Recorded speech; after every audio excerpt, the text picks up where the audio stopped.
All right. Welcome back to the channel in the normal bedroom spot. Um, Crazy free agent day for the Kings. Gonna make this video now so I can kind of talk about everything not rushed, and I also want to talk about day two of the draft because I had made the video, but then all the free agency stuff happened, so it was going to be a little redundant to post it. So just talking about the second day of the draft, I like what the Kings did, trading up for a couple of the picks. It shows that they picked the guys they wanted to, and Mark Yannetti and the scouting team of the Kings is one of the best parts of the organization. You don't have to look at just the past couple drafts where we really stockpiled on picks, but even the years that we were not having first round picks and we were kind of going for it all for the Cups, we still had some pretty good gems that we picked up. A guy like Eric Chernak, who's turned into a phenomenal defenseman, who we unfortunately traded for a couple months of Ben Bishop being a backup goalie. He was a second round pick that the Kings took. And it's the scouting and really the development team of this organization is a huge bright spot of the team. It's one of those things where when you look at other teams that have owners that aren't willing to spend money, and I don't like to talk about owners because just kind of the idea that one person or a group of people or family completely dictates what the team does sucks, because if you get a bad owner, your team and your franchise is kind of screwed. You can see it in the NHL. Obviously, you look at Ottawa with Melnick, you look at Buffalo. You can look at other sports, Seattle Mariners, just teams that never are really going to be able to win or be competitive because the owners are cheap. And we're lucky enough to have owners that are willing to spend money, and not just on players, but we have a very good system here with the team, which is a really nice thing to fall back on, even in rougher years like we've had the past couple of years, where maybe the on ice product isn't that good, but everything going on the back end is really solid. So I like the moves. I think Samuel Hellenius is like the guy that I think will probably be the best of the three, in my opinion. I think he's a very solid fourth line, big body center, kind of a Michael Jesus type of guy where he's going to know his role when he comes into the NHL. And, you can't field four top six lines. You need to have those guys who know their role, understand the minutes that they're going to get and what they need to do in those minutes. I think that's a good pick. It's a guy they traded up for. That's what they see in him. So happy with the second day of the draft. No big anythings. The big stuff came a couple days ago with free agency. Now, when you look at the cap space for this next year, it's down to 2 million. So we had 20 million ish kind of before the Victor Arvidsson trade. Now we're almost at the cap, and I don't mind it. I gave my impressions on the Philip Deneau and the Alexander Edler trades, or signings, sorry, and I think they were smart. Alex Edler, you're getting him for 1 year. When you look at the caps on Cap Friendly, Edler and Mata come off the board after this season, so that's almost $7 million that's going to free up. You have Dustin Brown. His cap's coming off this season. Maybe he resigns for a smaller contract. If he wants Getzlaf money, then no. I was a little surprised to see Getzlaf go back to the Ducks for that much, like $4 million or something. That's a little high. I guess I get that they don't need the cap space right now, kind of like how we've been the past little bit. But yeah, if Dustin Brown, I could see him coming back for like a million or something like that, and that's fine. Keep him there for another year or two. But if he wants more, or if he's just done playing, then that contract's gone. Jonathan Quick, he's got 1 year after this, which is a little worrisome because Cal Peterson's going to need a new contract. Not sure what he's going to go for. It's going to be, I would say close to Quick money. So that's a little bit of a snag. But we have 2.6 million coming off for Jeff Carter as well. So there's going to be free space in the cap. Athanasiu, he's making 2.7. They signed him for 1 year. I don't think he'll come back as a UFA. Kempe is going to be an RFA, and that's an interesting one because for me, a huge Kempe fan, this year is important for him. He needs to step up consistency wise. If he doesn't, I could see the Kings letting him go somewhere else because you're going to pay Kempe, AI money, $4 million. That's going to put us kind of right to the cap again, even with all the money coming off, because we're going to have to re-sign Mikey Anderson. How much is Mikey Anderson going to go for? I think he probably gets. I mean, it's going to be around Sean Walker and Matt Roy, but in my opinion, it should be higher than Sean Walker. I think Matt Roy is getting underpaid at 3.1. I could see Mikey Anderson getting 3.54, something like that. He is an RFA, so we'll bring it down, but there's contracts that have to get extended this year. Gabe Velarde, he's another one. Like, how much is Gabe gonna get if he can break out this year? Like we've been waiting for. How much is that gonna cost? Is he gonna take that kind of AI RFA bridge money where they were making like 2.5 million, or is he gonna want more? Is he gonna think that, hey, I'm a high rated prospect, I had a good year? A lot of it's going to depend on who steps up this year, and that's the biggest thing about this next season because Rob Blake, this is the first time that he's made moves. You can draft well, you can tank, get high picks, get good players. That's all fine, but if that doesn't turn into success down the road, it's all for nothing. And so this offseason where Rob Blake's gone out and he's signed Philip Deneau to a pretty big contract and, trading for Victor Arvidsson, who's on $4.25 million,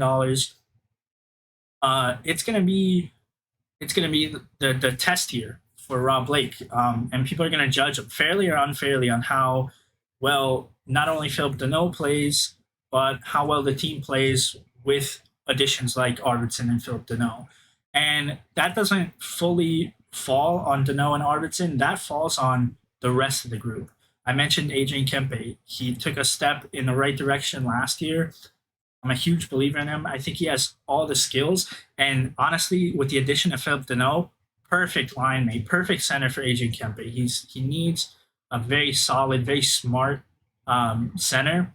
And Philip Deneau, you can talk about, he doesn't put up the offensive numbers, but he's an elite defensive center. And that kind of mind for the game, that intelligence, that hockey IQ, it does transfer over to the offense. When he was playing in Montreal, he was given a defense first role, whereas now that role is going to be split between Kopi and Philip Deneau. So he's going to have more leeway offensively. He's not going to be taking every single defensive end draw. That's going to help him, and hopefully it'll help a guy like Adrian Kempe. Gabe Velarde, he's the other big one. Gabe Velarde's had really good moments. He's struggled a lot. I assume he's going to be moved to the wing. Maybe you put Gabe Velarde with Kempe and Deneau, and that could be an interesting move. But he's got to solidify himself in the lineup because at the moment, looking at last year, he's kind of a fourth line, third line guy who has top six skill. He's just not putting it to use. This has to be the year where it's a contract year. Even if it's bad for us with him, wanting more money, he needs to take this contract year and run with it because we've seen him now for parts of 2 seasons. It's going to be a full 82 game season. That's going to be tough for him because his back isn't 100%. I don't think it ever will be, unfortunately. But he's going to have to step up. And Trevor Moore last year stepped up. He doesn't have to make a big jump, but if he can make another jump this year, that'll be huge. And then I think the big thing is Kopi. I think the addition of Philip Deneau, you're not just getting Philip Deneau, you're alleviating a lot of responsibility from Kopi. And Kopi's getting older. He's 33. He's going to be 34. I'm not saying that as in he's getting worse or anything. It's just he cannot be the sole defensive forward on this team. He can't be I mean, he right now he's the sole defensive forward. He's the sole offense producer. You can't have him do that for as long as we need him. If we want to start opening up a championship contention window, and so having someone like Philip Deneau now, where Kopi doesn't have to take every single defensive zone draw, every single penalty kill face off, like he was doing last season for the last 3-4 years, that I think is going to unlock more of an offensive Kopi. I think we can see him go back to that 2017 90 point plus year if he isn't carrying this team on his back for the whole season. So that's why I'm really happy with the Philip Deneau trade, or well, I keep saying that signing, because I think it fixes the team, it balances the team out more. I've seen people say that Deneau's being overpaid. Like I said, I think the fact that he's going to alleviate a lot of pressure from Kobe, he's going to be that second line center for pretty much the rest of his career, here at least, because that's another thing I've seen. People talking about why would he choose LA when he was mad he wasn't the first center in Montreal. Well, here in LA, he's going to be the guaranteed second line center. If Quinn Byfield plays this year, it's going to be third center. I have a feeling Quinn Byfield will probably go back to the OHL for a little bit. I'm not sure if I agree with it, but I just don't think there's a spot for him right now to get the playing time he needs.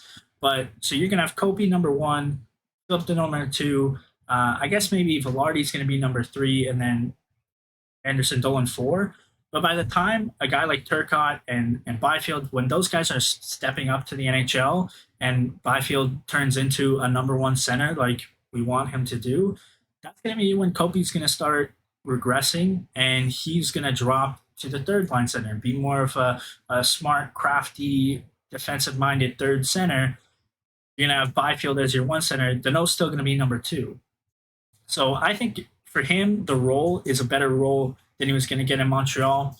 I think we're the right team where we can give him a bigger role than the playoff teams right now will. I think they saw what he did in the playoffs and say, oh, we want that. We want a third line center who can shut down the opponent's top line. Whereas he's coming here to LA to a team that in a year or two is going to be at that level, but we can guarantee him more offense right now. We can guarantee him, more freedom, I think, is what he wanted. So that's kind of going up with the Ford group. Like I said, Alexander Edler, super smart move. 3.5 million for just a year, but a veteran guy. You look at the ages of the defensemen. 26, Olimata. Olimata struggled. I think he can be better than what he did last year, but I don't know how big of a leash they're going to give him to start the year. Matt Roy, 26, he's super solid. Sean Walker, I'm not super sure on Sean Walker. And then you have 22-year-old Mikey Anderson, 20-year-old Toby Bjornfoot. So adding that 35-year-old, he's been to the finals.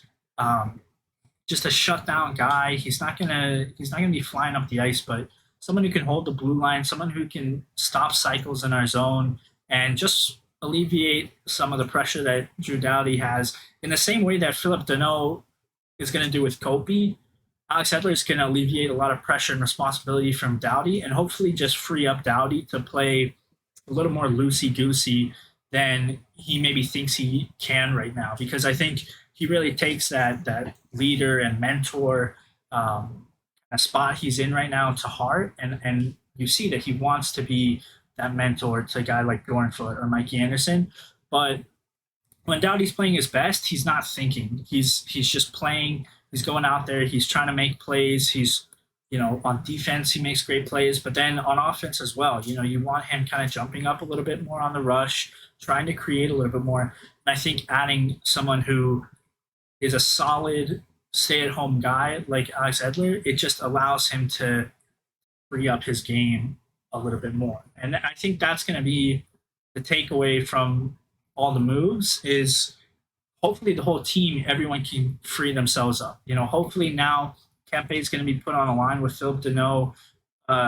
he's not going to be the oldest, most experienced guy on a very young line. He's going to have someone smart. He's going to have someone he knows can back him up on defense, so he can go out. He can try and skate the puck into the zone more. Like I mentioned with Kopi, it's going to free him up. Dustin Brown, it could be his last year, and so let's see what he can do. Let's see him go all out. Knowing that this team right now is going to be pushing for the playoffs, I want to see what a Dustin Brown could do. Victor Arvidsson, fresh start, probably going to be playing with Kopitar. That's if that doesn't help you get back to a goal scoring pace, I don't know what will. So I think everybody needs to just play a lot more free. We need to go into this year thinking that it's not about it's not about tanking. It's not about just trying our best. It's about figuring out ways to win games, and let's do that. And I think on paper we have a team that can win games. It's just players have to step up. Guys like Kempe, Athanasiou has to step up. He had a rougher year last year for being touted as this 30 goal scorer. Prove it. Prove that you're a goal scorer. You're going to be a UFA next year. Put up points. Let's see it for a whole 82 game season. Gabe Velarde, let's see that you're a true blue chip prospect.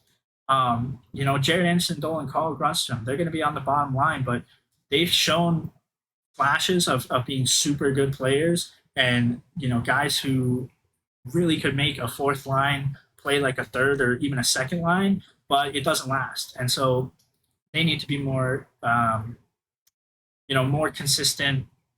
And then on the blue line, another year of experience for Toby Bjornfot. I think that's going to be good for him. Mikey Anderson, I think, is on his way to being a super, super solid defenseman. Matt Roy's already there. I think he can take a step up and think of himself less as one of the younger, newer guys and try and take control, be a leader on this team. He was an alternate captain for Team USA at the World Championships. Bring that energy, that character to the team right now. And Cal Peterson, this is your year. You're going to be a UFA next year. Do something to get yourself paid. Again, it might hurt the Kings, but let's see what you can do. Let's see what you can do as a full year of being the number one. I don't think they're going to be trying to get quick into games and do all that stuff. I think they're going to ride Cal Peterson. So let's see what you can do as a true number one for a whole 82 game season. And yeah, I mean, that's it. Those are the two kind of mottos or mantras that I think the team needs to bring into this following season is you play more free. Don't have this narrow mindset on what the team should be or whatever. Just go out there, play how you want to play. And then also, this is your year to prove it because now there's no excuse. There's no excuse to say, oh, we're one of the worst teams in the league. We don't have any good players. If you play well, we're going to make the playoffs. So play well and do it the whole year. Don't just show signs of it. Be consistent. 82 games.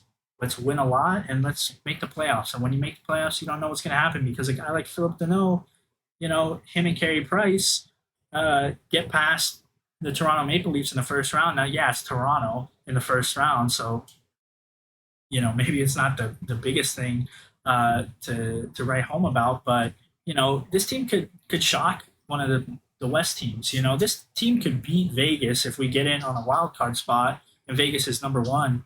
I think they could beat them in a playoff round. And then after you beat the first team, who knows what happens? You just got to get hot. So yeah, I think that's where I'm going to kind of end it. I still, like I mentioned in the videos, the short gut reaction videos, I feel like there could still be a trade coming.